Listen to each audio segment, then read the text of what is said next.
Hi all, this is the Truth, Honour and Integrity Show. My name's Thomas Williams and this is part 2 of the series that we started last night, From Russia with Love, and I hope you enjoy it all. What about us indeed? And this is what all these shows are all about. In part 1 yesterday, we laid out the erasing of Russian history and also its people. 70 to 90 million of them between 1917 and 1945, and more followed after that.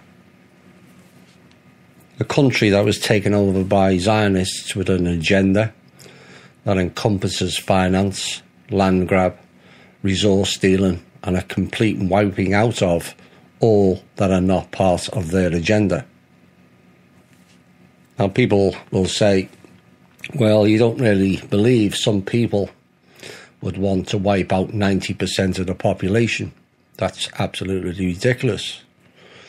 My answer is they wiped out close to or possibly beyond 90% of the cream of a single nation in Russia. They killed over 90% of all the American indigenous peoples. 20 million down to 800,000.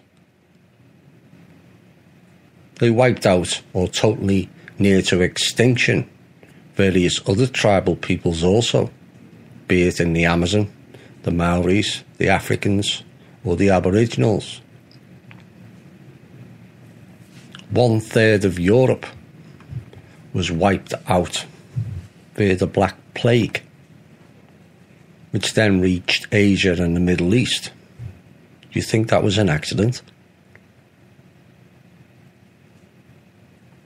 Millions of people across Europe were displaced and killed between the 1500s and the 1700s, all at the behest of the Roman Catholic Church. Whole towns eradicated. Spain, France, Portugal, UK, to name but a few. A fact that too few are aware of due to the erasing of history and knowledge, or the fact that not only content in having World War I that killed vast quantities of people, they then laid out the foundation for another theatre of operations for another war 20 years later, which was predicted. But at the same time, they introduced the Spanish flu, all in the same year, 1919. That flu alone killed an estimated 500 million people. I could go on for a whole show in itself, giving examples of the dark atrocities, but if you don't see what they have done in the past that plays out in our present, then you are incapable of any useful input into society. When knowledge was not available, you had an excuse. Now, ignorance is a choice. Was yesterday's piece harsh on certain religions and cultures? Yes. And I make no apologies for that whatsoever. It has to be said. I think it's beyond time that the full truth of the dark past and agendas of this world was brought to light and faced up to, processed and dealt with once and for all. If you're a part of the religious and the cultures that were mentioned yesterday, you have an obligation to change from within your own circles. A failure to do so makes you complicit in their actions. You can sit back as a Catholic and ignore the vast crimes against humanity committed by that church, thinking everything will be okay if I just go to church or read some ancient book, of which you have no definitive proof is real or valid. Praying saved no one, in case you hadn't noticed. Because if that was the case, there are 4.5 billion people all pray each day to their various gods to come and save them, the country, or their religion.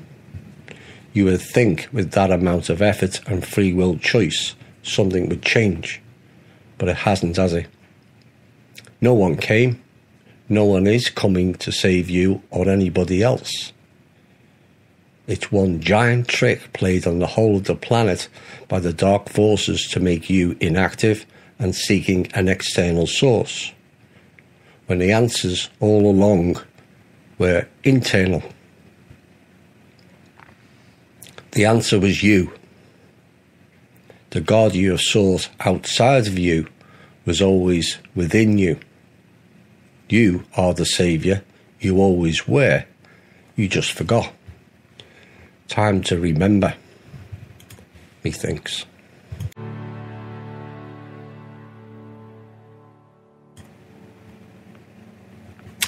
Right, let's get back into part 2 of the show. That was Remember Me. We should all remember who we are. We change a lot of things. Now, the next part is what took place and an attempt to win the war between the light and the dark forces with genetics. And it was implemented by the Urs and the teachers who had stayed in ancient India in order to bring the light of knowledge to the Dravidian, who are the Indian people, and Naga tribes to change their genetic qualities for the better. Now, according to the Indian legends, there were 7 white teachers that came from the north across the Himalayas and brought to the local populace the Vedas and the new Vedic beliefs, which in the course of time were both distorted and transformed into Hinduism. Just like the term Sanskrit is not from India or the East either, but is an old Russian language. But the Urs were also geneticists, and they also tried to change the genetics of the dark infected races and end the reign of the dark forces there. Now, the 7 white teachers, the Urs, knew perfectly the connection between the cyclical and the behavioural reactions of and the human genetics. They understood that worship in Kali Ma, the Black Mother, for thousands of years was not something accidental, but the consequence of the resonance of this cult with psychical and behavioural features inherent to the genetics of the black race in particular. These properties and qualities showed up especially strongly through the X chromosomes of the black race, because in genetically pure black women, each X chromosome strengthens the dominant properties of another X chromosome, which causes a substantial mutual strengthening of their properties and qualities. So creating a brightly pronounced female dominant. Understanding this, the Urs teachers had to change the genetic codes of both the Dravidian and Naga tribes, adding some fragments of the white race genetics. They conducted this genetic correction everywhere in order to block the negative cyclical and behavioural reactions of the tribes of the black and yellow races, which had appealed to them for help. So they no longer wanted to continue that manner also. Most tribes which the Urs teachers resettled from Asia to North and South America underwent this kind of genetic correction. This migration had lasted until the Bering Isthmus between Kamchatka and Alaska disappeared. In the case of the black race, the white Urs teachers came across a special situation when their own genes added to a genetic cauldron were not enough to get the necessary qualitative changes in the psychical and behavioural reactions in the race as a whole. The active X chromosome did not give this possibility because of the reasons indicated above. Moreover, the other 22 chromosomes also possessed their active properties handed down by the distaff side. Of course, we have 23 chromosomes on each side. Therefore, the Urs applied a new principle of genetic engineering to create a new subrace. They used passive which is recessive masculine chromosomes of the black race, and for this purpose they use the cells of the yellow masculine marrow as the most suitable for this purpose. When these cells divide, they produce white blood cells, which have many functions, the main of which is a building one. The bloodstream delivers white blood cells to tissues where they form one or another cell necessary for the human multicellular organism. Yellow marrow is located in the cavities of the bones of the human skeleton, including ribs. And the simplest way to obtain yellow marrow with minimal consequences for the human organism is to extract it out of a rib. Sound familiar? Most likely an teacher who was responsible for the genetic correction had a powerful PSI field immersed in Adam, as we know it, into deep hypnotic sleep and took yellow marrow from his rib, as was described in the Bible. Until recently, genetic engineering in our times was rendered science fiction. So what can we say about the Dravidian and Naga people for whom the abilities of the Urs were obviously supernatural? And these tribes ultimately regarded them as gods. But the so-called American Indians expressed exactly the same kind of reaction. They worshipped white teachers like gods also. White teachers abandoned these tribes when they began to bring in their honor human sacrifices and rejected a request to stop doing this. The Hopi and other tribes talk of the Great White Brotherhood returning. I think it's safe to say that this brotherhood they're referring to was the Urs. So what the Urs do, well, they took the marrow cells from the black race, man, and the Urs changed a passive Y chromosome into a passive X chromosome. As a result, it united the passive chromosomes of the black race inherited from men. And when they had artificially created a double set of female chromosomes with a passive set of features, the result was a hybrid grey subrace female embryo. These embryos, using ova from a white woman, gave girls who now did not have psychical and behavioural properties that were inherent to the black race, which made the representatives of the latter conductors of the dark forces.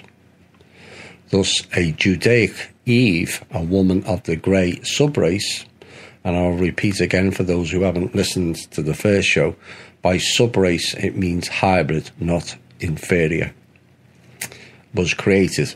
And according to the plan of its creators, she should have brought the descendants of the black race over to the light. For the genetic correction to be dominant in the descendants of the black race, some periods of time must have passed for these changes to accumulate. Only when the number of carriers of the changed genetics reached critical quantity would the genetic changes become irreversible and also dominant. But the hierarchy of the dark forces did not allow time to complete the process of genetic transformation. The creature parasites made a successful attempt to renew their destroyed system in the active sacred area, which is known as the biblical Eden, which is in India. There are 4 of them, using the remaining genetic manifestations. It was not full, but it was enough to turn back the process that the Urs had launched. Both the work done at the genetic level and the knowledge brought back to the black race were unable to neutralise completely the possibility for the restoration of old habits. Thousands of years of the Black Mother worshipping had done the dirty deeds. The grey subrace bred by the Urs came to be the creature parasites' next victims. That's why you can't denigrate. Everyone has been used on this planet. everyone. This could be looked at in two ways. One of the dangers of meddling with creation and nature, and how it always appears to rebound back and bite you in the ass. Or two, in desperate times, desperate decisions have to be taken for the benefit of all. And this was one of those cases, as the dark infection was not just about here on Midgard, Earth, but all the other Earths also throughout the universe.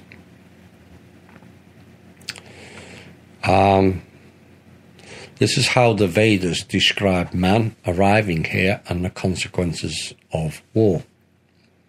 Spreading to different spaces and realities, wise thinking creatures, conducted by ancient patron gods, explored and rendered habitable. Splendiferous uninhabited new earths of the light world of Nav, and after they had returned to the heavens, this was the way of the harmonious world of Yav. Yav is the inhabited world we have now, and Nav was the astral world, spirit world.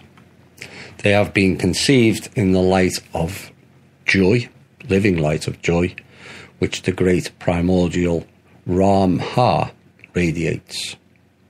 It follows from the above that modern man appeared on Midgard Earth as a result of an intentional migration from other Earth's planets, and the very fact that several races appeared on our Midgard Earth 35 to 40,000 years ago indicates that, one, the migrants came to our Earth from different Earth's planets of our universe which had similar climatic conditions, but nevertheless not identical. The humanoid races had been formed on each of these planets independently. They were physiologically close to each other, but had different types of exchange processes, the colour of skin, some distinctions in the skeletal structures, but these races also have different cyclical and behavioural reactions conditioned by significant distinctions in their biochemistry. Or two, some distinctions within one and the same race are conditioned also by the fact that different tribes independently evolved on different planets, which had almost identical natural conditions, or they are representatives of one civilization which had originated on one and the same planet and later settled on other planets with very close living conditions. Or three, all migrants were placed in those climatic areas of Midgard Earth which were maximally close to those of their native planets. Our planet was inhabited within a very short historical term, and in the past Midgard Earth was part of a system of civilizations of our universe which communicated mainly with the help of stargates or by means of Vitmaras, which are interstellar ships. Now the next verse describes it entirely. The priests, the keeper of ways, which went through the stargates, said to Perun the Thunderer, linked with the planet Jupiter, "Tell us, our wise teacher, what is happening in the great Svarga. Why have many gates been closed to Makosh and Radha?" That's the Great Bear and Orion. "Why do the crystals of motion not shine? Why has the quarter of the Zarban circle grown dark? Why have the celestial needles lost their colour? And why do so many Vitmanas not answer our call?" So it's clear this planet was in connection with several other Earths and constellations, but due to the war, everything was cut off due to the collapsing of the stargates during the war with the Dark Forces and their weapons of total destruction. Now, Perun, who was part of the links with the Urs, answered them, "Know, keepers of the gates between the worlds, that there is a great Asa," which it means battle, "in Svarga, The great battle is taking place now in Makosh, Radha, Svarti and the Race. Race is Leo, with alien warriors from hell. They, like gods from Prav, smite the enemy Hippen and THI and cleanse every palace, which means constellation of the world, from the warriors of darkness which come from the dark world. Now, most likely the priests, the keepers of ways which passed through the stargates, maintained and repaired these devices, which were intended for travelling between stars and planets, and a person entered into the stargate on one planet and exited on another. In order to realise similar transition, stargates must be on both planets. Their damage or destruction on any planet made the contact then impossible. It was explorer, wanderer types who installed these devices on the many Earths suitable for life. They moved within the universe on spaceships, the Vitmanas, and these ships were used for different purposes, for long and short distance flights, for movement in space at different speeds, sometimes enormous ones which several times exceeded the velocity of light, but they were always limited because of their building material. The biometal had limited capabilities. That's why it was better to use the gates. Stargates were devices which forced space through, i.e. changed its dimensionality, so that within these stargates, two spatial points, which were situated at enormous distance from each other, sometimes millions or billions of light years, would close into one. It's like the folding or bending of space. You have a point A and point B, but if you fold the piece of paper up, A and B become together. And after the installation of these kind of devices, it was possible to shift from one planet to another almost instantaneously.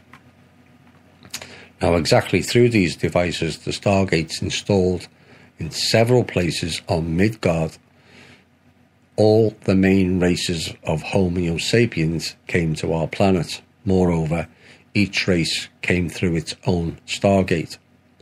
The migrants settled in those climatic zones which were maximally close to the living conditions of their native planets, and there were many of these planets, as stated in the text. So there was 4 galaxies engaged in Star Wars with the Dark Forces: the Makosh, Radha, Svarti and Race. At the same time, light forces liberated one constellation after another in these galaxies from the warriors of darkness who came from the dark world, or the dark galaxy.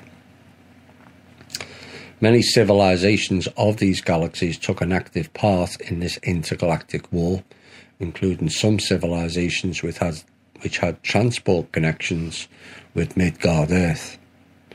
This means that first, our Midgard Earth lost the transport connections with many planets, and that the keeper of gates between worlds were unaware of why the gates on these planets did not function.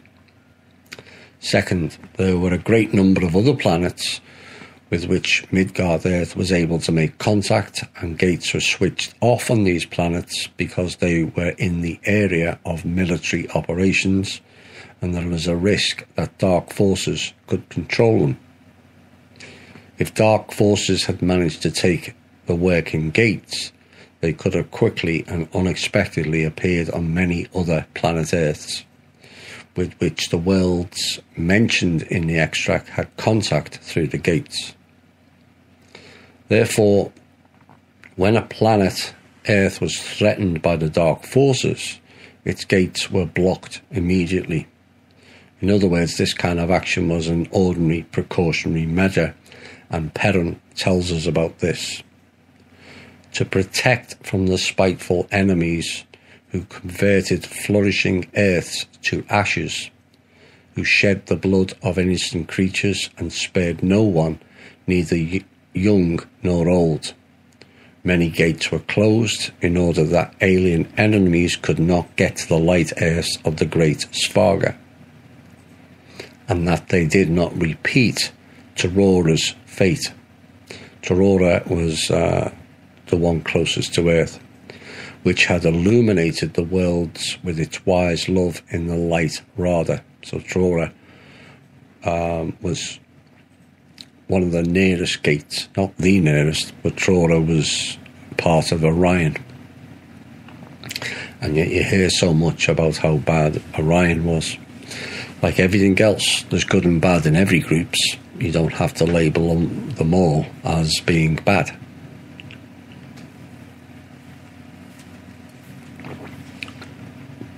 So Perrin was, we can clearly see Perrin had not been one of the gods, though he was considered as such afterwards, but was one of the hierarchs of the space light forces.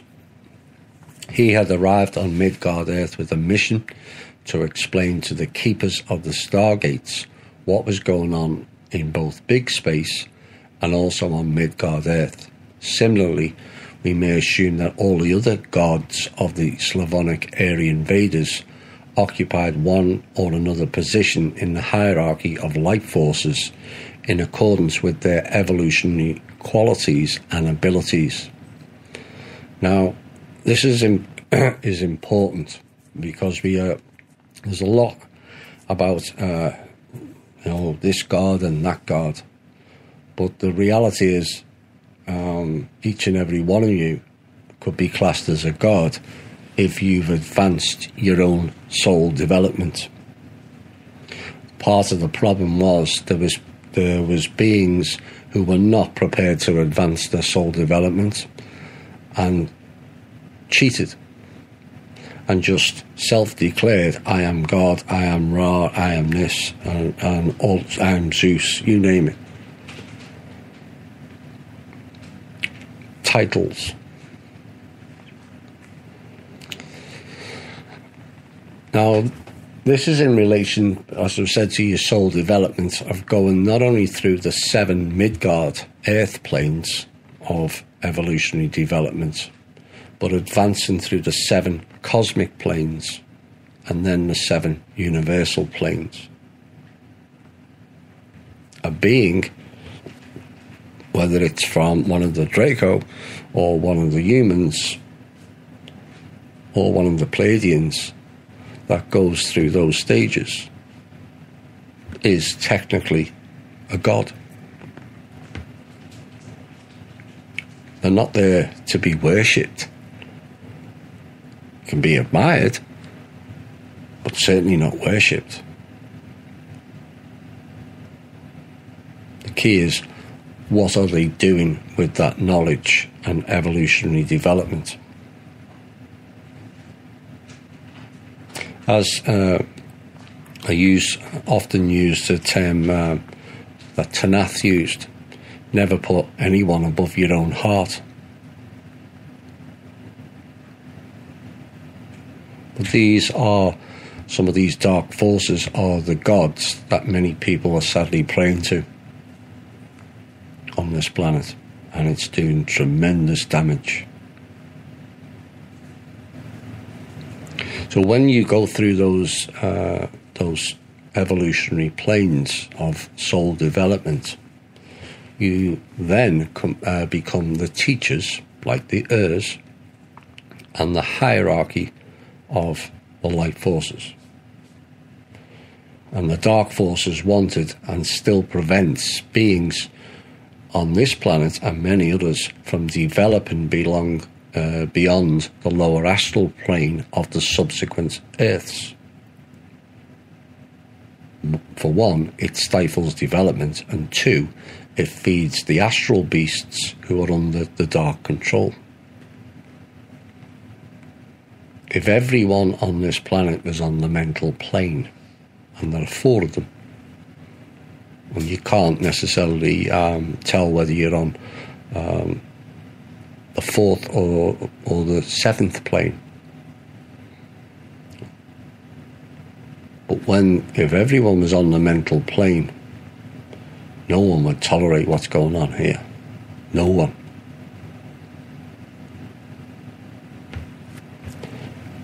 But it's of interest how Perrin describes to his listeners and subordinates on Midgard Earth the consequences of the Dark Forces' attack launched against some planet Earths, with which our planet had been contacted by means of the gates. Now Torora is deserted, left without life.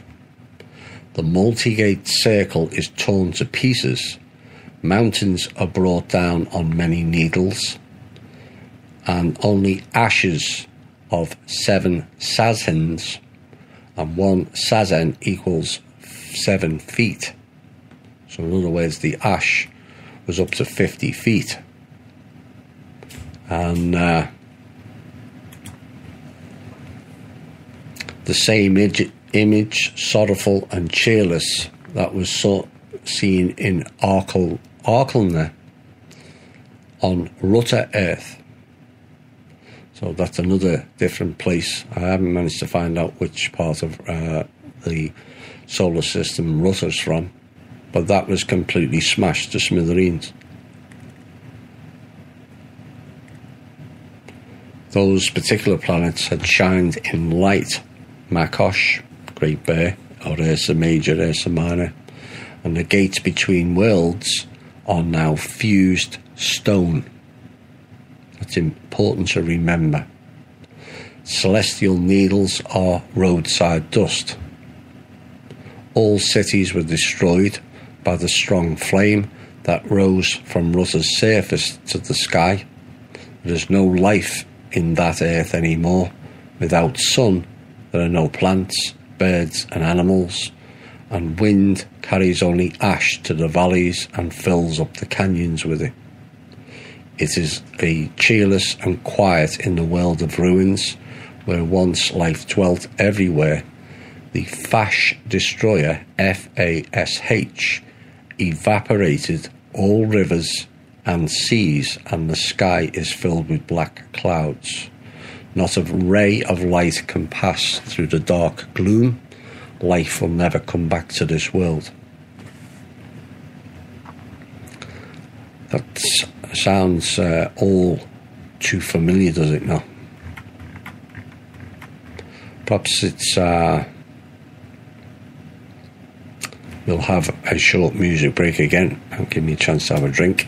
Done a lot of talk in the last 2 days. We'll be back after this, but this tells you all.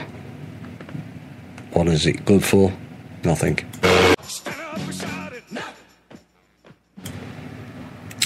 Exactly. What is it good for? Absolutely nothing. Most today is Memorial Day, and this planet has lost far too many soul dyers. And I said that right, for those of you who are new to the show. Soldier is a play on words. Soul dyer is the real definition. And we've had enough of our sons and daughters wasting lives for these dark forces, and not one life has been used to save the country or its people. Not one. Doesn't matter which country either. Britain thinks they were saving themselves from the Germans. You're kidding, deluding yourself. All engineered, all of it. So, just before that music break, you mentioned the Fash destroyer. And I've mentioned and covered this in briefly in other shows. And this quite literally is a planet ender. The Fash destroyer is described as atomic or nuclear weapons by the Vedas, and could well be the name of the weapon that created all the deserts here. Before all these wars, Midgard Earth never had any deserts. None. All the deserts are because of weaponry.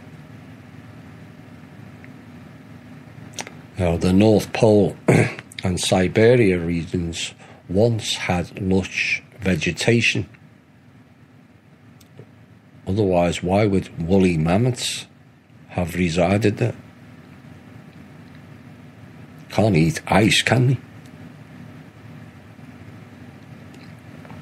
So this type of weapon happened on many Earths to which the enemies had come from the Dark World. And they were attracted to by the riches of the bowels of these wonderful Earths. Sound familiar? And this is one of the verses where it says, using flattery, they wormed into the confidence of the inhabitants and set people against each other. And this was the way wars were born in those worlds. Like I said, all too familiar sounding, just like the Draco and the Anunnaki, promising you all kinds and delivering you death and destruction.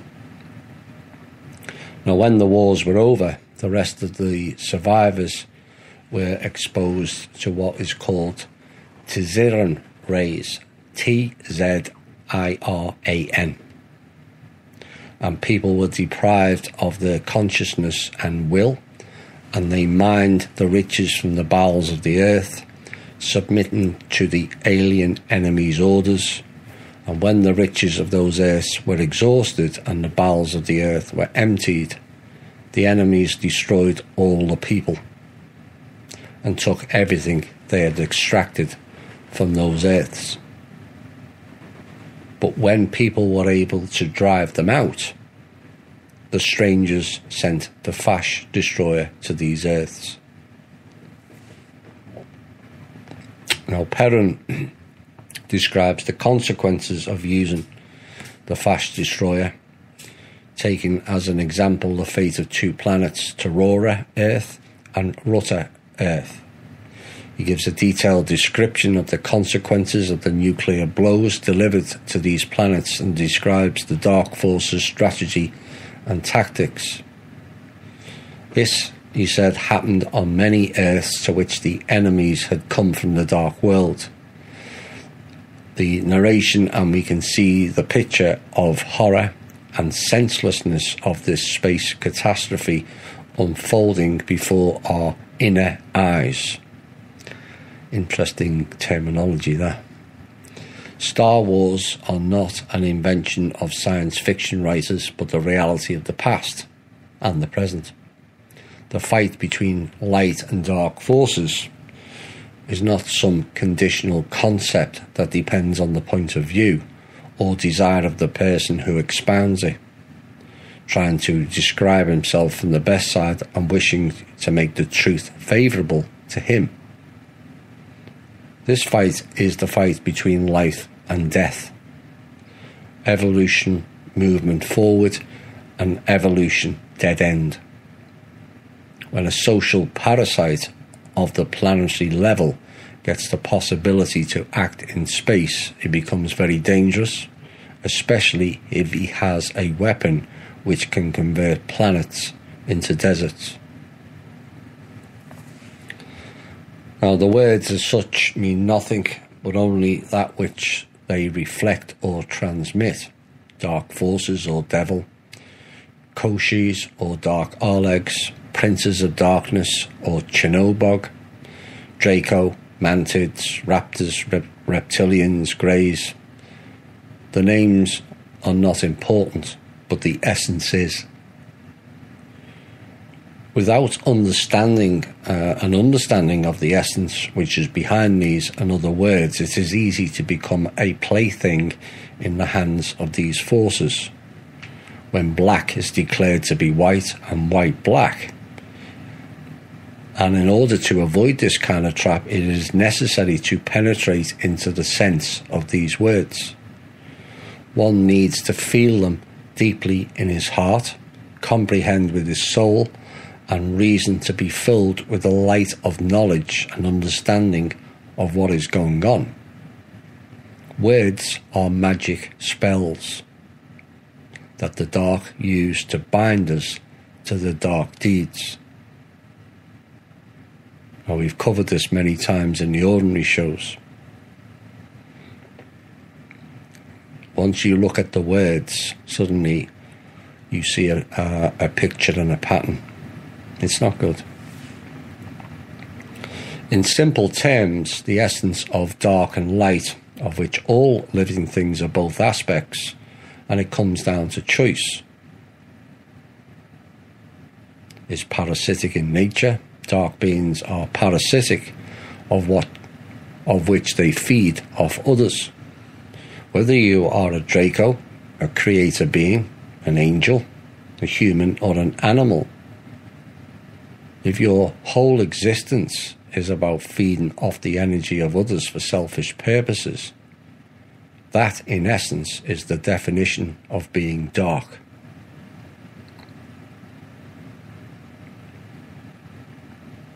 Many people, I feel, can have the right intentions on a face-to-face basis, but hide their true intentions in what I called the masks of illusion. Now, we all have these masks of illusion at various stages of our lives, where we fake this or fake that, and it's used to be able to cover all kinds of weaknesses, traumas, guilt and shame, plus the more obvious of scamming of people. But a change has come on a massive scale over the last few years that I did warn about would happen, what was it, about 2.5 years ago, when I mentioned the mask of illusion. And they would all start to come down. Not only for the cabal and the elites, as I call them, others will call them elites. Real definition is L-ites. L means God, and that's what these people think they are. But the mask would come down for all of us. And this is why there is a total fracture in society now, as the masks are no longer working like they used to. Many of you are noticing it. I warned there would be a greater exposure of the criminality in our midst, and a vast volume of information and revealings would take place. I think most would agree that has been borne out. But I also warned things would not be pretty on an individual or collective basis. Why? Well, I felt we would see many people losing it. The reason being, their masks have worn off, and no longer can they project an image of themselves as all love and light, whilst their parasitic nature remains hidden. That no longer works. Why do you think so many are being exposed now? Why does it suddenly appear easier to expose people? Because people can see better. The masks have dropped. Yes, people can blame, well, Trump's doing this and Q's doing that and Thomas is exposing this and that and others. We've been exposing a long time. Some people have been on radio shows longer than me. The two OYM lads and Randy Morgan's. But there's been a change, hasn't it?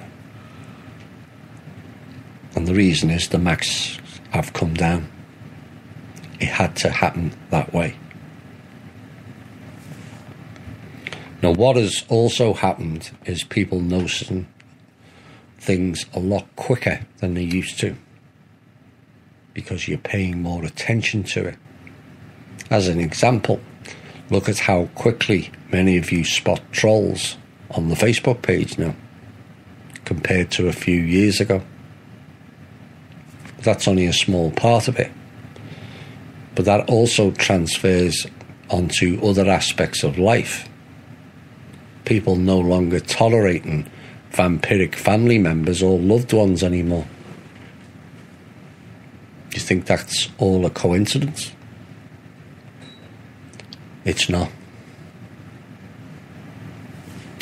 Those who have done their inner work, and I mean have really done it, and not continued to lie to themselves, will reap far more benefits of heightened sense of awareness than those who haven't. Those that have can now clearly see those that haven't. The difference in the being now is very marked.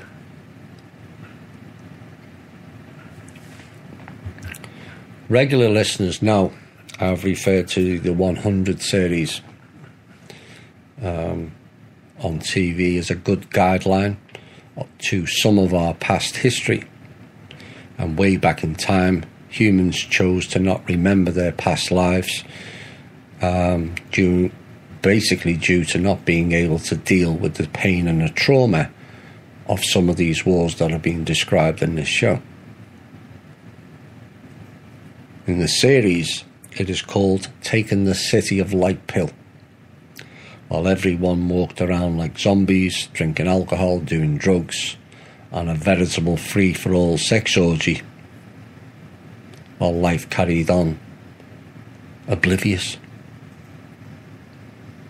That sound familiar? Should do. Those last three I mentioned, sex, drugs and alcohol, are 3 of the 5 hooks that can trap you into the system. Money obsession and religion are the other 2.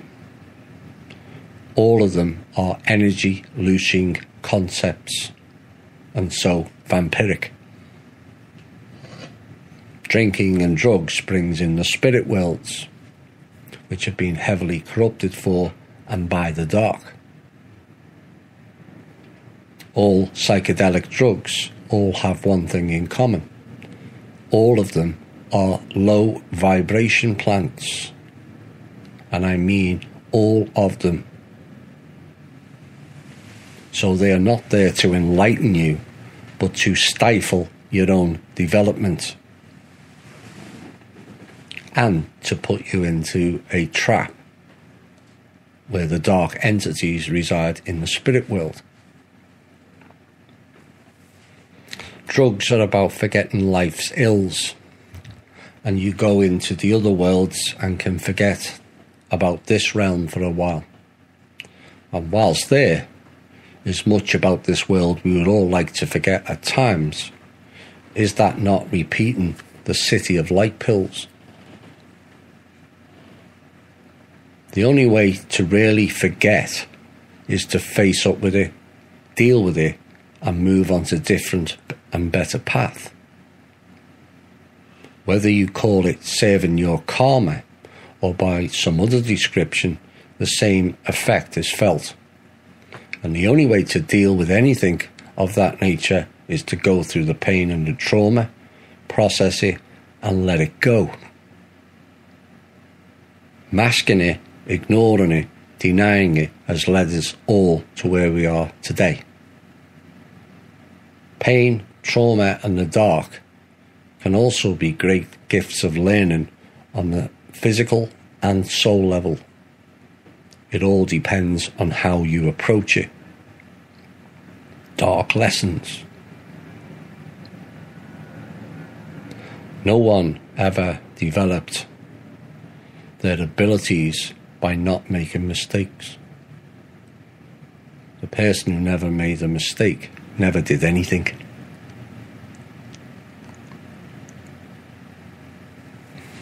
We have spent far too long in the dark, forgetting, ignoring stages brought about by the failure to address matters on an individual level that developed into a collective level of us all giving away our energy, our life force, and who we are to the vampiric parasite, who all too greedily sit back and just wallow in it, not only in our essence, but our own stupidity.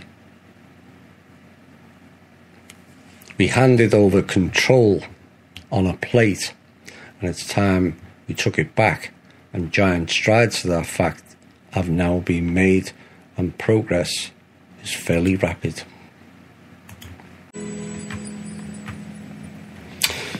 Hi all and welcome back. Took me to the gates, injected time. Love to hear your wondrous stories. Wonder whether that's talking about the heirs and the teachers. Talking about the gates.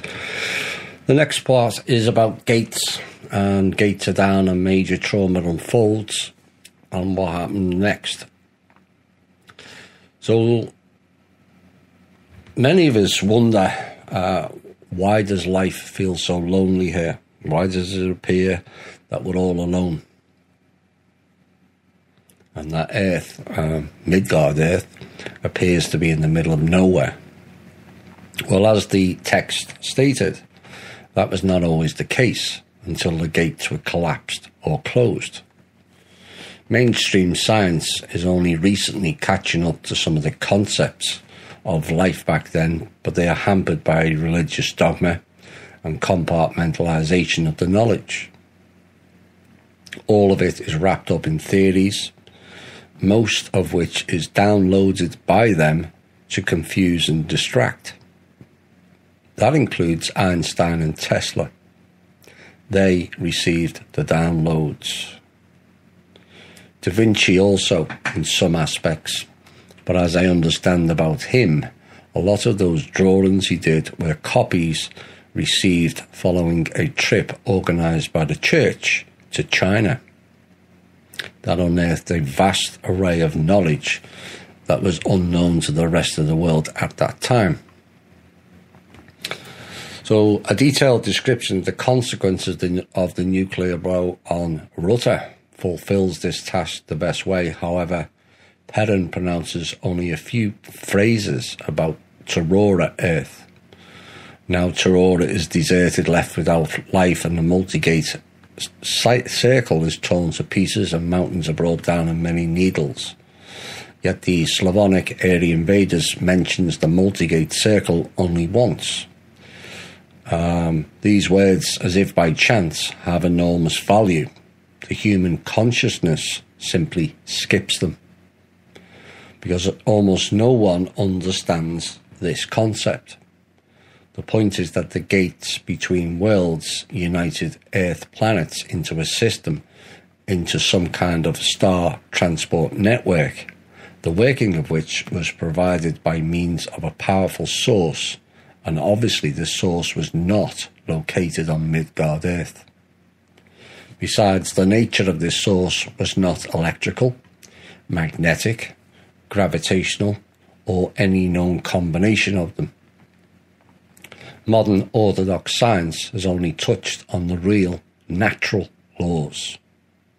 All forces and sources of energy which are known to it now are mere manifestations of a real force of nature, which is a result of the interaction of anisotropic space, which means having a physical property that has a different value when measured in different directions. A simple example of this is wood, which is stronger along the grain than it is across it, with matters which exist in this particular space. Now, as we covered in the Humanity Unplugged shows, all areas of space have different properties and depends on the environment and also the consciousness.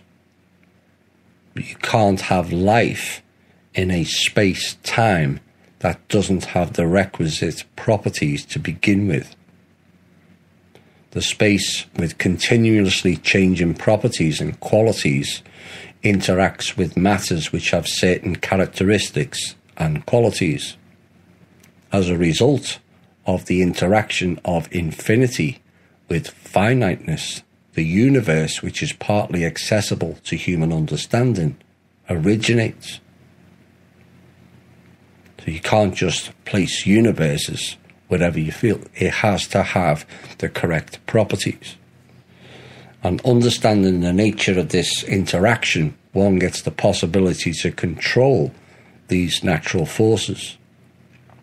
Now, my belief of this hidden force of gravity and the so-called dark matter is ether, the fifth element, It is pliable depending on its surroundings and interacts accordingly to the vibrational frequency of the space-time, but also the consciousness of living things that are immersed in it.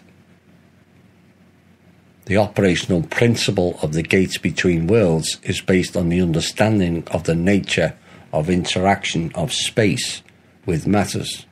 Now, we did cover the primary matters in the Humanity Unplugged show, one of which those primary matters was removed in past times by the dark, the G matter.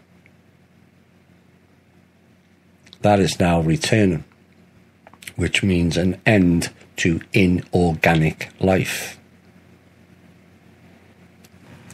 All these possible synths and biobots, as we describe it, they're not organic.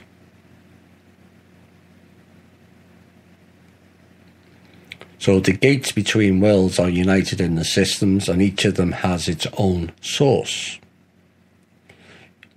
Each of these sources has its power limit because the qualities and properties of materials of which these field generators are made also have their limitations.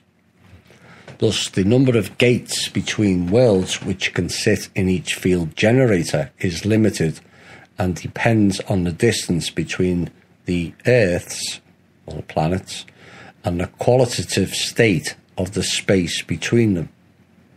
Like again, you need the right conditions. The system of gates between worlds can be pictured as a string of Christmas tree lights, where every bulb is a gate on a planet. All these bulbs shine on the tree universe only when this string is plugged into a socket.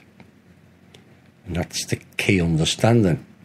And in order to understand what the socket is, we should pay attention to Perron's words. The multi-gate circle is torn to pieces. Now, the multi-gate circle is this socket, which switches on all the bulbs of the gates between the worlds string. Now, the force generator, which is the multi-gate circle, is located on one of the Earth planets, for example, on Trora Earth. And the name of this circle indicates that many gates between worlds located on different planets were united in a single whole. So this would look, as a visual, would look like a shining sun. You'd have with a central disk with rays coming off it. Perhaps all those pictures on the hieroglyphs are not of suns, but that's the pictures of the gate. Something to think about. And the pumping of this generator force is carried out by the means of the needles, which influence the space dimensionality around it and thus satiate it with streams of matter. The line the multi-gate circle was torn to pieces, I feel, is key in this. And what I interpret from this and from my own understanding is this is describing the very fabric of space was torn to pieces. Now, it's said space is like a fabric, it bends and shapes. That's basically what happened. That then leads to different properties and qualitative states filling in that void. Those different properties means the gates collapsed in on themselves like a black hole. They're all still there, either in the vortex of the black hole, the singularity, or the white hole, which is on the flip side of a black hole. Science won't tell you this, but the other side of a black hole is a white hole. Or it has gone through the membrane of the singularity and is now in a different universe or section of space-time. Now, this is the origin, in my opinion, of the Big Bang, as science describes it. A blinding flash of light, and then everything appears. Yes, the matter that went through the black hole was advancing to a higher level of consciousness and vibration, and then when the new space reaches its maximum output, it crosses the membrane and comes out of the white hole. Why is it white? Because it's filled with light.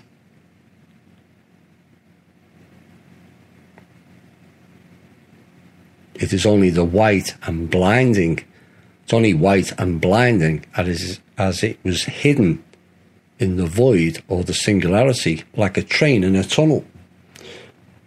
You see a tiny white light that gets bigger until the light explodes as it gets close to you. And this is how I feel this universe came to be. The right qualities for this type of life and growth were already created, and the development of another universe had reached its growth cycle and was ready to transfer to a higher growth cycle, but only when it reaches full evolutionary development. Just as the streams of water will always fall downward under the force of gravity, the streams of matter created by the needles will satiate the multi-gate circle, thus replenishing all gates between worlds which belong to one system. Now, for the whole system to be switched off, it is enough to destroy the needles, and 7 needles were necessary within the limits of our universe.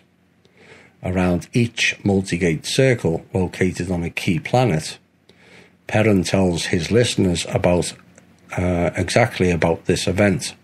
Mountains are brought down on many needles, and therefore the multi-gate circle is torn to pieces. And someone pulled the plug and basically switched the whole bulb string off.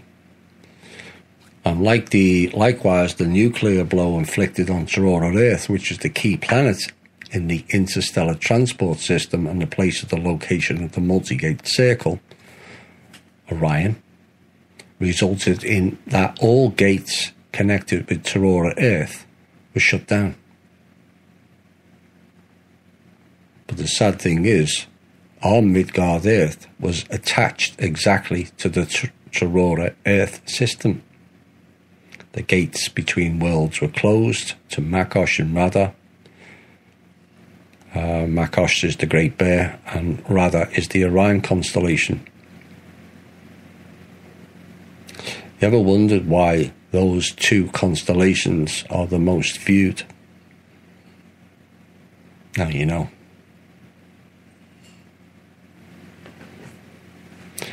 So it says many gates were shut down, but not all.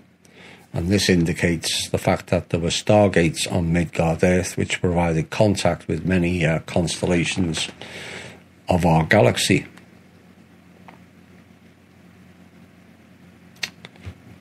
So they planned on how to correct it. And Perrin came to here to tell the keeper of the gates exactly how to do this. For the Zarbon circle to be recovered and the spiral between worlds to shine again, you must extract the crystals of motion from the part which grows dark. Remember me telling you, not all crystals are good. Now you know why. You must insert the Inglia, I-N-G-L-I-A crystals instead of the outermost Svarga crystals of motion, destined for Svarga's palaces, constellations. The light of the other world manifested in Nav will shine in the Inglia crystals, and its powerful stream will recover the Zarbin luminescence. So what does this all mean? Well, the Svarga crystals of motion provided the ability to displace within the boundaries of our universe in our world. but they are unable to plug a bulb into a new string. And the activation of the gates, switching on a bulb, takes place when our world, our universe, is linked with the other world universes. So there must be a transition from one point of our universe to another through the other world. And the point is that the natural laws of both our world, universe, and other worlds stop acting in the area of Lincoln, and there is a neutral area, some kind of door, between the world universes where the natural laws as we understand them don't work. Now, in my opinion, that is called the singularity, the 0 point, or the void, as I described with the black hole. It's the membrane. The connection between the membranes of the different universes, which go via black and white holes. Now, modern science gives us a very simple explanation of this phenomenon. Being under the influence of certain energies, electrons break through the potential barrier and can jump. The electrons disappear in one place and appear in another at some distance from the place of disappearance. Now, when the electrons disappear, they do not exist in our world universe. And that is the most important part. This is, in essence, as what we would call teleportation. So if these electrons do not exist in our world universe, although for a very short period of time, there is a question, where are they? And the answer to this question is quite simple. They are in another world universe, which differs from ours qualitatively, where completely different natural laws operate. Similar phenomena are observed when passing through the gates of the world. So as a person enters a door in one place and appears in another place through another door similar to the first one, there's a principal difference. A person is not driven at high speed like electrons in quantum tunneling. The necessary qualitative state is created by the special device, which is the stargates. And the material called Zarbin plays the most important part in this device, more precisely, the circle made of Zarbin. Now, there are many gates across this planet, but one of the more obvious doors is by Lake Titicaca, South America, Bolivia. Some of you may have seen it. It's a doorway into the mountain. Now, most mountains on this earth, and certainly the volcanoes, are portals of some kind, which we have told you about in a recent show, that access has been totally cut off from those portals from the SSP. SS being the operative word.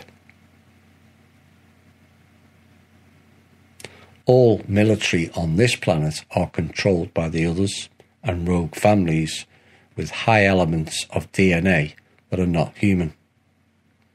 SS small p is a breakaway faction of those elements. If you see the pictures of the gateway by Lake Titicaca, you will see the evidence stated in the Vedas text, where it says the gates between worlds are now fused stone. When you see the picture of that door, you are likely looking at the evidence of one of those fused stone gates. The native people of the area have spoken about people going up to the gates, and some of them, the hand has gone right through the wall and they've never come back. So, how is this fixed? Well, the dark will do anything to not have people cooperating and working stuff out together. But we are many, and many are now waking up to the reality of ours and many other combined situations. And I've spent many years, lifetimes and reincarnations getting up to a point to solving this problem. The restoring the worlds, raising consciousness, understanding in harmony with others, like the great teachers the earth had accomplished before disaster struck.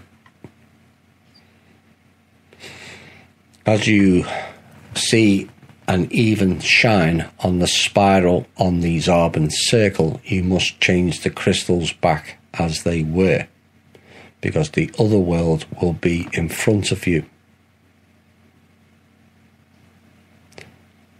You understand what that's saying. The crystal's lights are on, and you stand at the door. The other world, which could be millions of light years away, is right in front of you.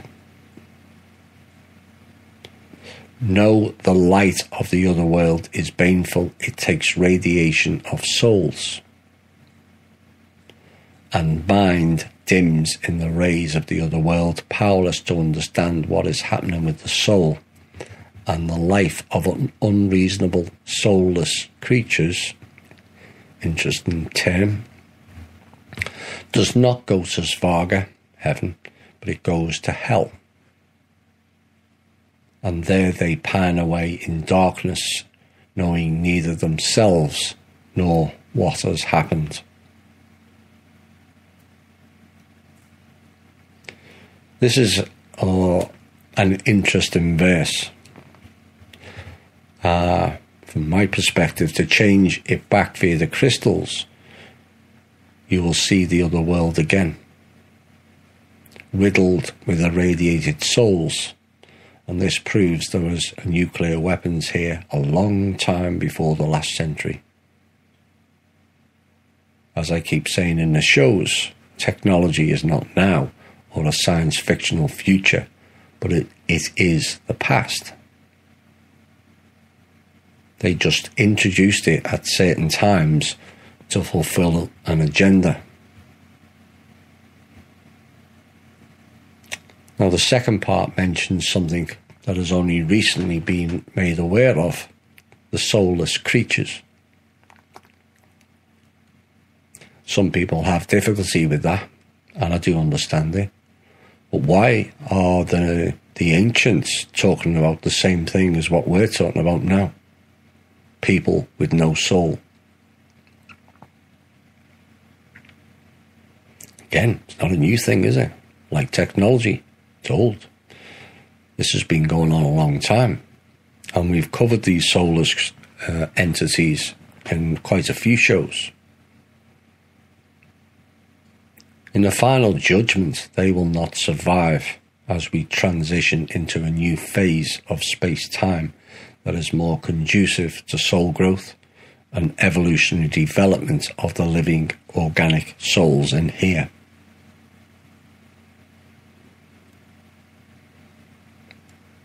So this was a traumatic time for many billions of souls, and why Perun then appeared before the Keeper of Ways after THI had sank into the ocean abyss because the nearest moon, Lelia, had fallen on Midgard Earth. We had 3 moons. And the reason for his appearance was the damage of the permanent interplanetary transport network called the System of Gates Between Worlds, and the greater part of this system was deactivated because of the nuclear blow inflicted by the Dark Forces. And the Star Wars between light and dark forces have lasted for dozens of thousands of years, and our Midgard Earth, for several reasons, has an important value for both sides. More precisely, dark forces trying to take it, while light forces try to prevent this. The dark forces need to occupy Midgard Earth. but not destroy it. Just occupy. That's why they want to wipe us out 90%. And when they've finished harvesting the planet, they destroy it and the remaining peoples. Otherwise, they would have used a nuclear weapon, like the Flash Destroyer, a long time ago, which they did many times on other planets. As it follows from the Slavonic Aryan invaders, the appearance of their bulwarks, which means bases on Layla, the nearest moon to Earth, confirms their aspiration to seize our Earth, but not destroy it. So Perun, as a representative of the higher hierarchy of the union of civilizations in which our planet was granted a membership as a colony of migrants from other planets, which were members of this interstellar light forces union, came to Midgard-Earth in the period of the next tension between the light and dark forces. He passed on the information about the interplanetary transport network breakage and the necessary actions for its renewal, and reported about a fundamentally new tactic and strategy applied by dark forces during their offensive actions against civilizations and members of the Light Forces Union.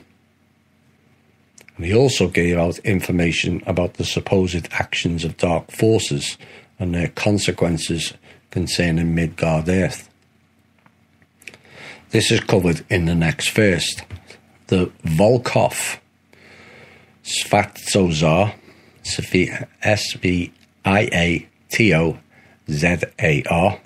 from the glorious clan of the Sviato Rus asked, "Tell us, Father Perun, what will happen to the saint land of the great race?" The great race is the Rus. "And with the faith of our ancestors. If a severe time will come for the sons of the great race, who will be able to save the saint land of the great race and the descendants of the celestial clan?"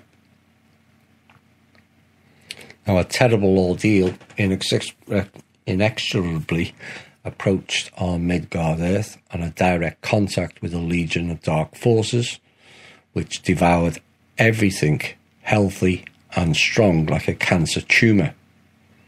Our planet was destined to become a ground for these parasitic forces, and it was inevitable because of certain periodical processes that were happening in the universe at the time.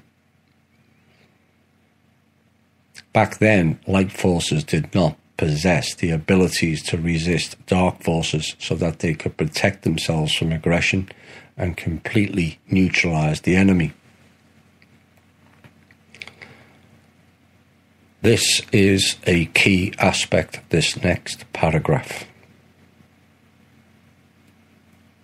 Our Midgard-Earth was extremely important for light forces because they attempted to create a new qualitative civilization of light forces, which would possess a level of power inaccessible for anyone, when it would then be possible to influence the global processes of the universe by the force of mind, which was being implemented by the Urs in connection with the peoples of Rus and the Slavonics, of which they attempted to then spread out to teach others across the planet. Unfortunately, dark forces knew about it, and they undertook one attempt after another to seize Midgard-Earth. They very much wanted to take advantage of the results created by light forces, and exactly this is a typical approach of a social parasite. Dark forces had learnt the lessons of their past defeats here and dramatically changed the strategy and tactics of actions. Possessing certain knowledge and abilities of a parasite, they began to penetrate through the immature elements of light forces, skillfully playing on ambitions and spiritual blindness. Ambitions. That's, in other words, seducement. You have this title, you have this badge, you have this wealth, you have this fame. Just sell us out.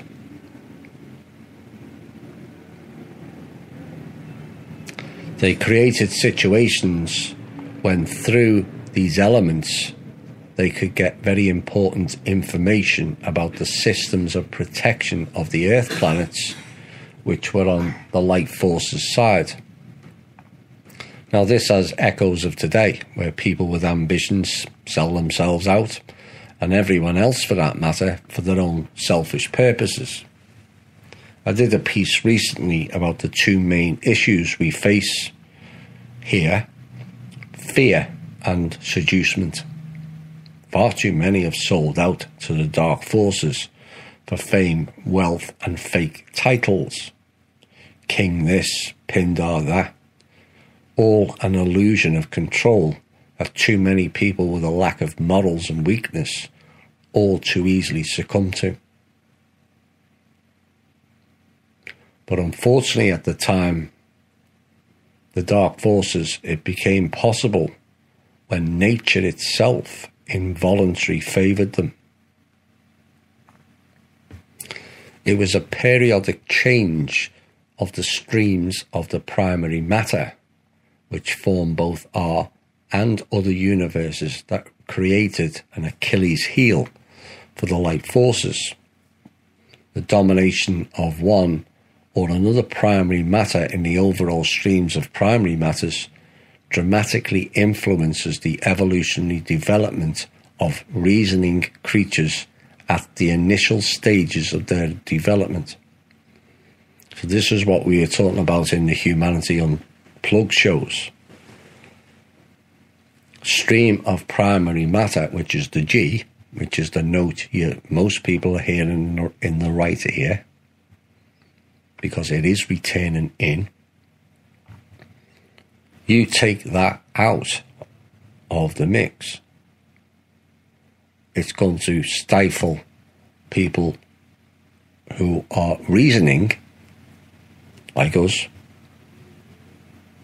evolution, development. And dark forces use precisely this temporal evolution vulnerability against young and developing civilizations. So in essence, humanity was about to go through a developmental transition back then and like now. Dark forces have tried to ramp it up and stall or prevent it. This time, it will be different. The power and density fluctuations of one or another primary matter streams are periodical. Each world universe has its own order of the primary matters which dominate in the overall stream. This is determined by the quantitative and qualitative structure of this world universe. The domination of streams and certain primary matters can cause instability and vulnerability in people and create favourable conditions for dark forces to influence the civilizations on their initial interplanetary phases of development. By that, it means blocking you going to the higher astral or the mental planes. When the majority of reasoning creatures have not crossed the area considered to be dangerous for the positive evolutionary development. So what they've been doing, and this backs up what I've been saying in the past, and I've argued with certain people who put forward certain theories where they blame humans for failing in the past, and this is why we're in the sixth epoch, because we've blown our planet up, we've all been stupid. No. Every time humanity is about to develop onto the next phase of evolution, the dark forces step in and influence and create goons on our planet and the clowns to interfere with the development and telling them they're going to be different, they're going to be saved. So you'll get Armageddon, but only one people will be saved, remember, in Armageddon.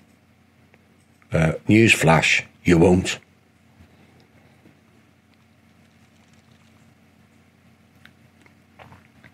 So this kind of speaks of where we are now with the awake and unawake in our midst.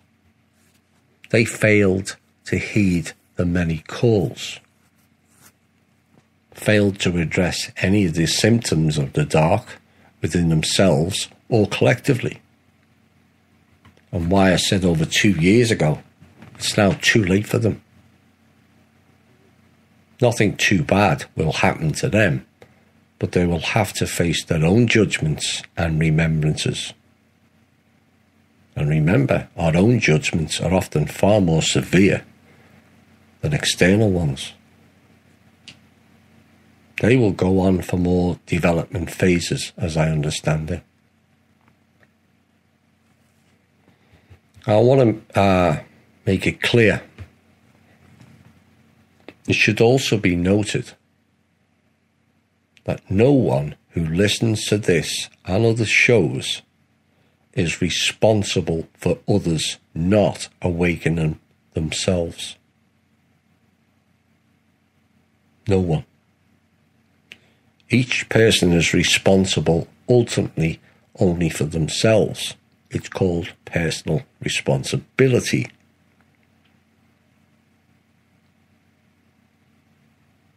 That oh so few actually exhibit. So please don't beat yourself up because those close to you have failed themselves, not you. They failed themselves. And so you should not carry any guilt for the failure of others. And I would ask all listeners, please reinforce that message to yourselves. No guilt, no shame, and no regrets, please. We tried our best. They failed. We didn't. So dark forces use precisely this time and this evolution stage of development for capturing reasoning creatures and converting them into obedient instruments. Sound familiar? If a civilization succeeded in general in getting through this dangerous evolution window, all the following fluctuations of the power and density of the primary matter streams do not have any serious negative influence for the evolutionary development of this civilization. In other words, once we're through, it's game over. They can't interfere again, and they know it. We are their biggest battery, and that's essentially what we are, a battery. They loose our energy. We give them our life force. And what do we get in return? Bits of paper and pieces of metal.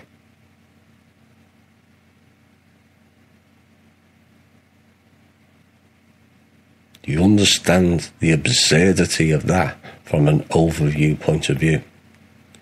You give some of your soul, life force, energy, labour, and get pieces of paper and bits of metal in return.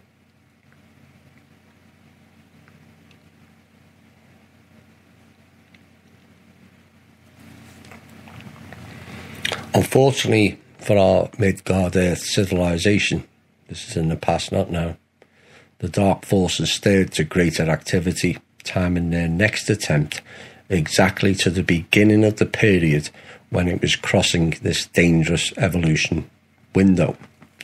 And the next verse of the Vedas tells the following: "Know, people, the stream of the river of time will bring hard times.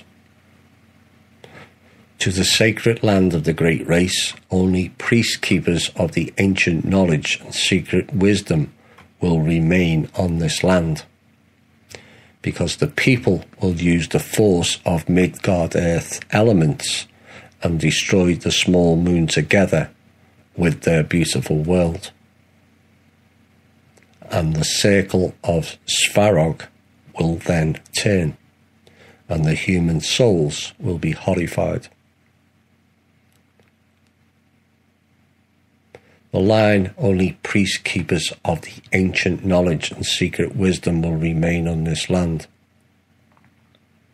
This could well be describing what is known as the elders, explained in the Shane, the Runa shows, who have lived for thousands of years, and I mean thousands of years.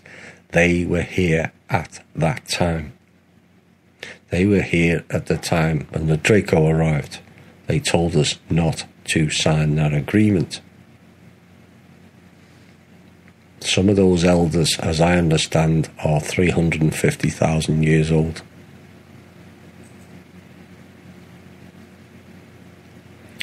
Now, there was 11 back in 2014. There's now 9. As the frequencies increased, they were unable to handle the vibration. They'd been here stagnant for too long.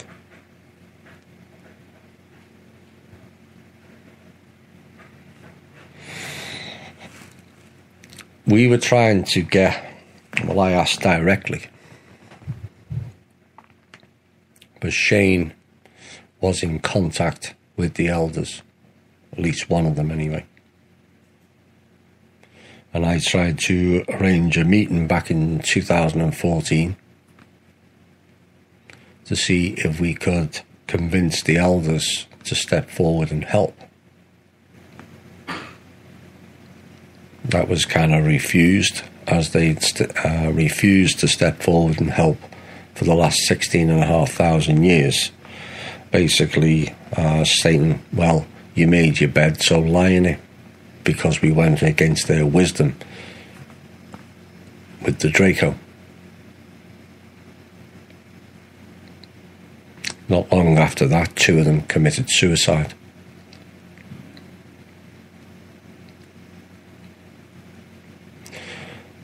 I thought you should take note. These elders are in no way related to the fake clown Chinese elders on the hashtag Operation Stupidity called the RV.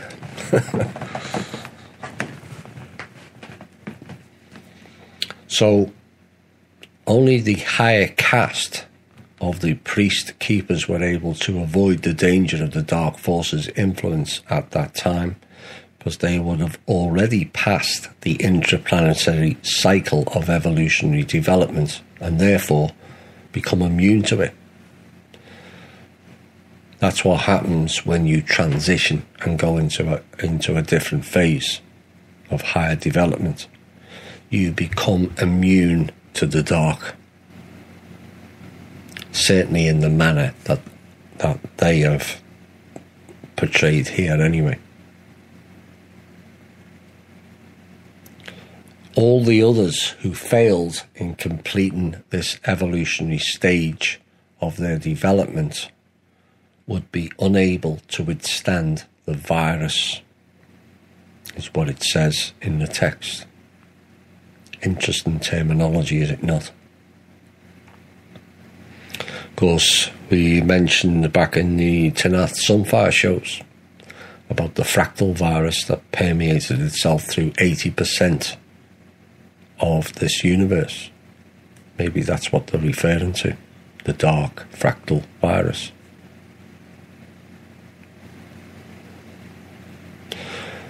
I want to bring your attention, which will take us nicely into the next music break. As stated earlier, it is clear that this planet was in part used as a safe house for refugees fleeing war and destruction on their home worlds. And this is why I get rather pissy with people saying we don't want refugees in our country. It's just wrong on so many levels. And the question is, what if most of the souls who resided here currently are all refugees? Does that change your opinion?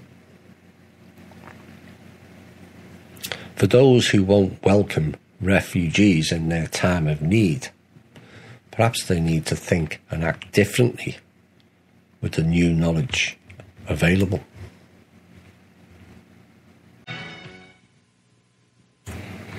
Hi all and welcome back.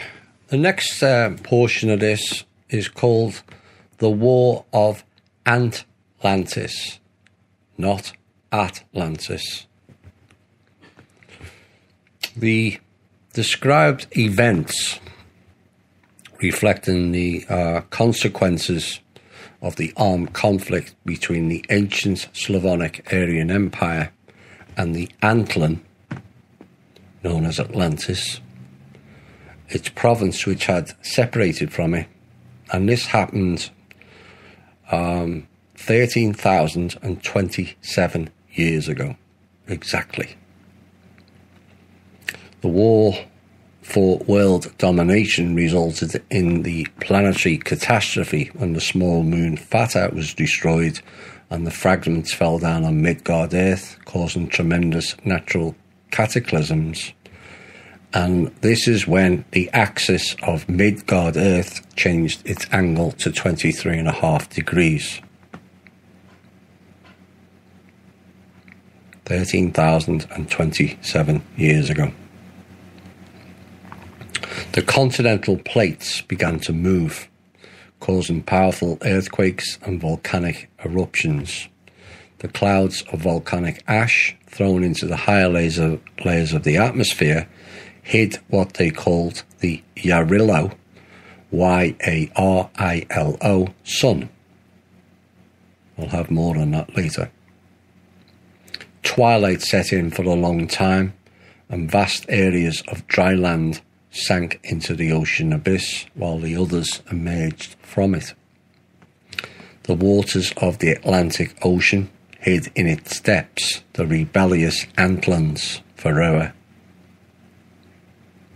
So this is two separate wars where the two moons that were close to us, one was 7 days in orbit, a 7-day orbit, which is a quarter of the distance to the current moon, and the other was 13 days. This is Theta, what was 13 days, which is half the distance between us and the current moon.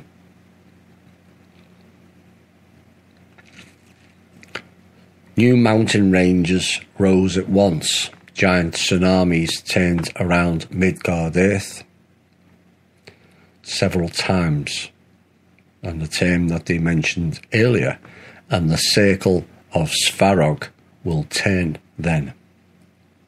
The climate was dramatically changed, and all this cast Midgard Earth civilization from the intergalactic level to the level of almost complete savagery, with the rare islands of civilization which the priest keepers managed to preserve. Perrin spoke to the peoples and warned them precisely about these events in the next passage. The great night will wrap Midgard Earth, and the celestial fire will destroy many lands of earth. Vast deserts will be there, where wonderful gardens flowered. Seas will be rolling on where life-giving dry land was, and high mountains covered by eternal snows will appear where seas, waves washed. Like I said, this all took place 13,027 years ago, which was around 3,000 years after the Draco arrived here, stating they were coming here to save us, whilst all the time plotting with the dark forces to gain maximum advantage. Now, the Keeper of the Ways, known as the Elders, did advise humanity, as I said earlier, to not align with the Draco, and all of advice was ignored, and the Elders sat back and watched us fail. So it should be noted for the listeners, those at the top end of the game, I mentioned about 2 of the elders committing suicide. At the very top end of the game, there appears to be a no-kill policy.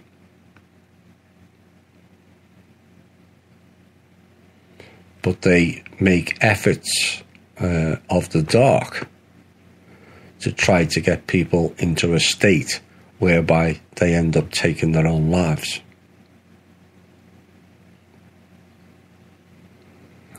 Now, suicide has a devastating karmic effect on the individual in the next life, as they drop down a scale of personal evolution.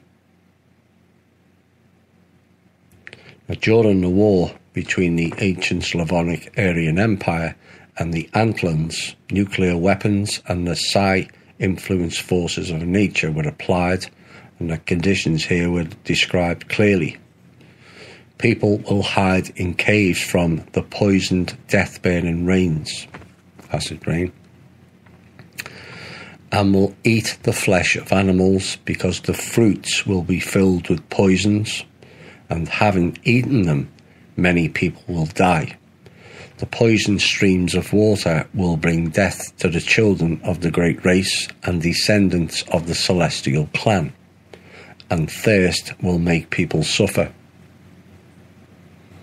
So this war reduced Midgard's Earth civilization from a level of a colony of the enormous union of light forces civilizations down to a primitive level of what essentially was savagery.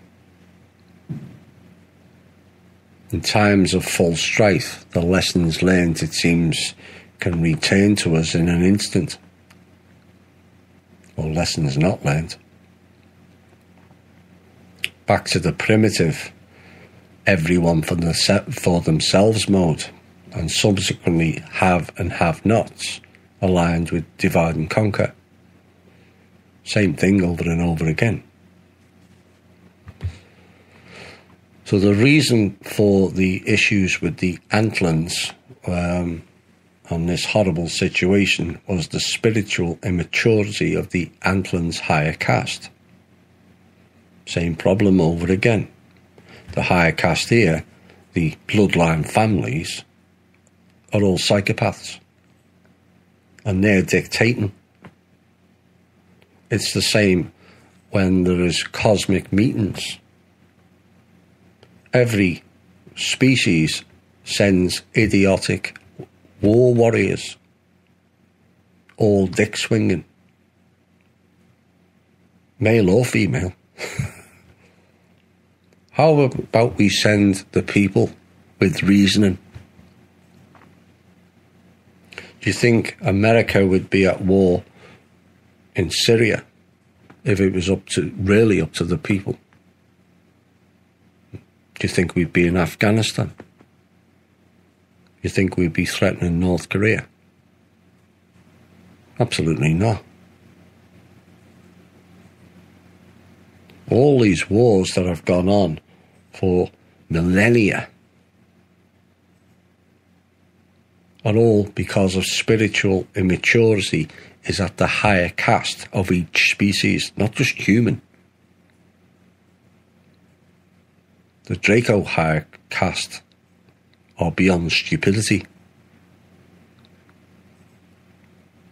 They haven't even learnt about themselves. That's why many of these races of the dark forces, in some ways, are trying to help us so then they can piggyback on our personal evolution. Otherwise, they would have wiped us out a long time ago. When we didn't have some of the weaponry we've got out now. But the representatives of the Atlantans were beyond measure carried away by technology, forgetting about the spiritual aspect of development, possessing knowledge sufficient to create high technologies. They, nevertheless, remained spiritually immature. This is why I keep warning about the dangers of technology. It creates convenience and laziness, idle minds. You want to check the weather? Go outside. Not ask the stupid election machine that's recording all your information. The conditions for inharmonious development had originated in the midst of this civilization that were created by the migrants, natives of one of the Slavonic Aryan tribes, the Ants, Mantids. And of course, in the course of time, led to the desire to dominate the whole world. You want to know why I call them bug-eyed bastards? There you go. These distorted souls became a nutrient medium for the Dark Forces virus and created an environment which allowed the Dark Forces secret emissaries to penetrate into our planet.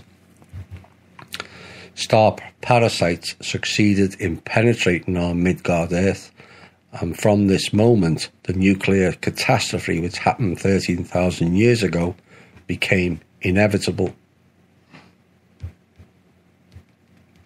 We're coming up to that 13,000 year cycle again. Now you know why everything's ramped up. 13,000, 26,000, 13,000, 26,000, loop, loop, loop, loop. This time, no loop.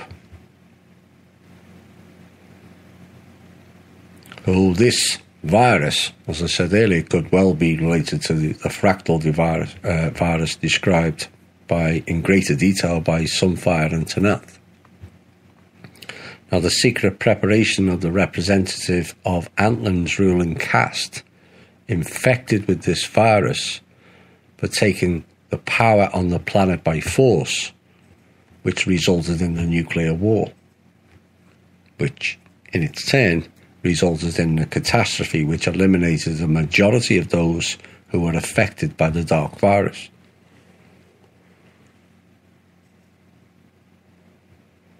But like always, small groups of the hierarchs of the Antlan managed to board Vitmanas and Vitmaras at the moment of the catastrophe, survived and became those dark force seeds which fruit we harvest even now. This is what the Cabal and the Dark Forces were planning with CERN. They were going to blow the whole thing again and escape via a created gateway via CERN and the central sun.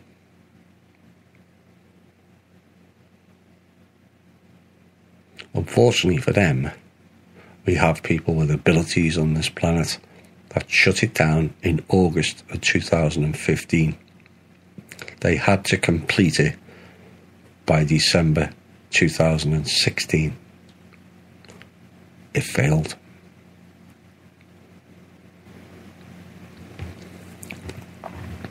Following the advice of strangers who secretly arrived on Midgard Earth, people will start to take the life of each other for the sake of a sip of fresh water and a piece of clean food. That's why it said we are reduced to savagery. and they will forget the ancient wisdom and the laws of the God Creator.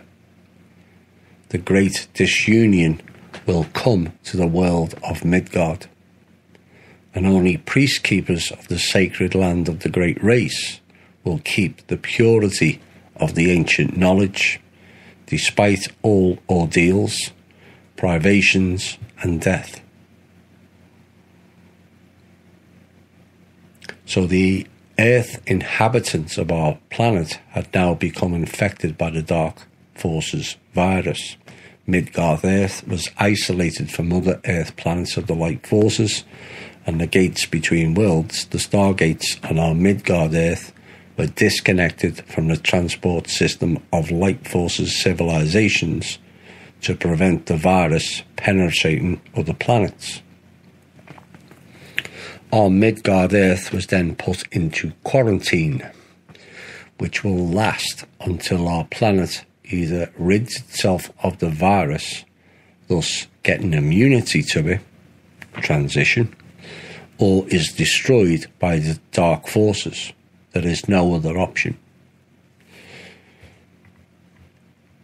It's safe to say we are in one of those times now. I think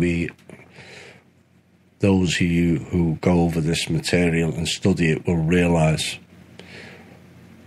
we're in one of those times now, whereby certain people on this planet have cleansed themselves sufficiently of the virus and its temptations of the dark ways.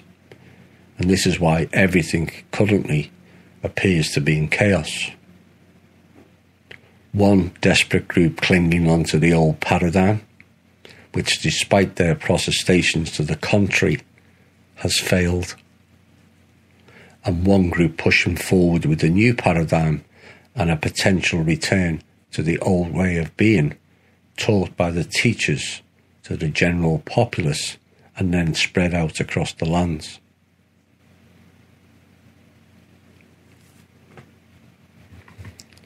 So the gates were disconnected, and the danger of further penetration to the other worlds which we were connected to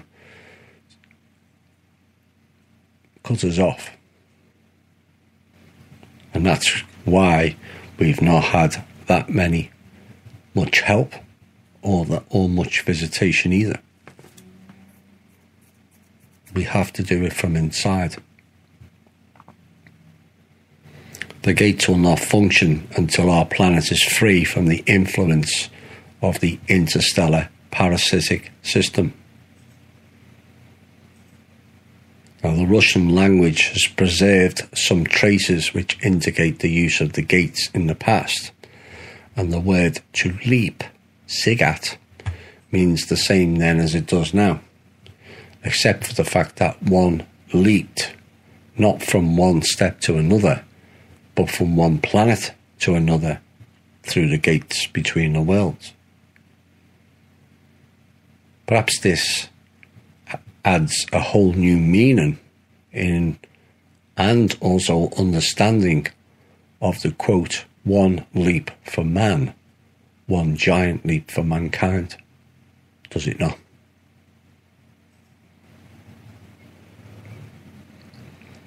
Now the point is that a sig, S-I-G, in the Slavonic Aryan tradition is a time unit equal to approximately 1/300 billionth fraction of a second. And according to the word sigat, it initially meant almost instantaneous transition from one point of space to another through the gates between worlds, or the process of teleportation. So there are traces in the great past in Russia, and we only need to think about the sense of the words which we use every day.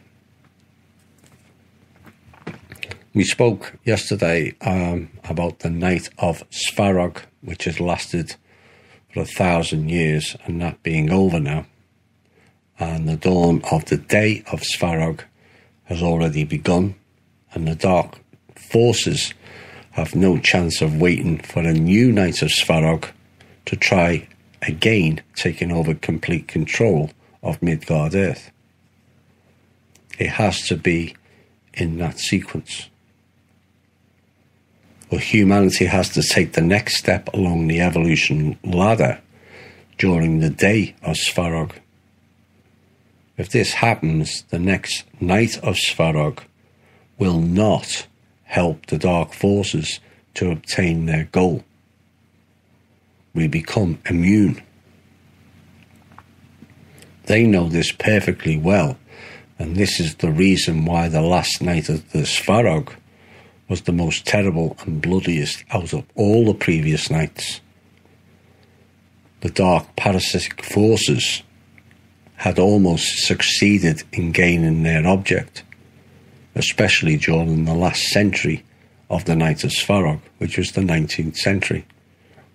Why do you think there was all those wars? Why do you think that they were planning World War III from 1990? Why was there a desperation to start World War III before 2012?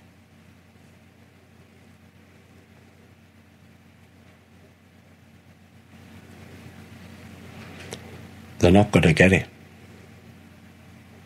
It's not conducive for it, is why. Yes, there will be skirmishes, because that's what they do. But as long as the people learn to not finger point the blame at the wrong people,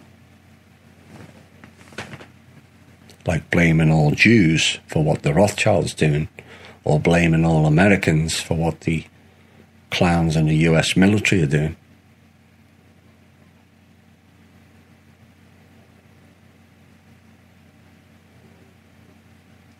So the next 1,000 years, which is the day of the Svarog, is all about the progression of our species from a spiritual and evolutional developments, which will ultimately restore the common bond we had with the other 27 Earths that were connected to the gate.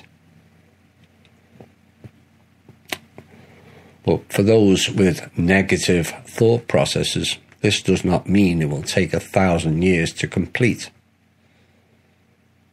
This version of human, Homo sapien, is the most creative of all the different races by far. We develop stuff in 10,000 years, what takes the Draco 120,000 years for the same progression to build whatever is required. It is expected that it will take 40 years before the full changes are made on this planet, but we will all see and have seen great changes even in just the last 2 years. There is 489 different aspects of life that has to be deleted, corrected, or totally altered during that time period. And the biggest key to that is the same as all developing species, the children. They have to be taught or others brought in to teach them so that they go on to teach the next generation. By that time here, the older 2 generations that are here now will have passed on and taken with them the few with development, or the majority with their over-programmed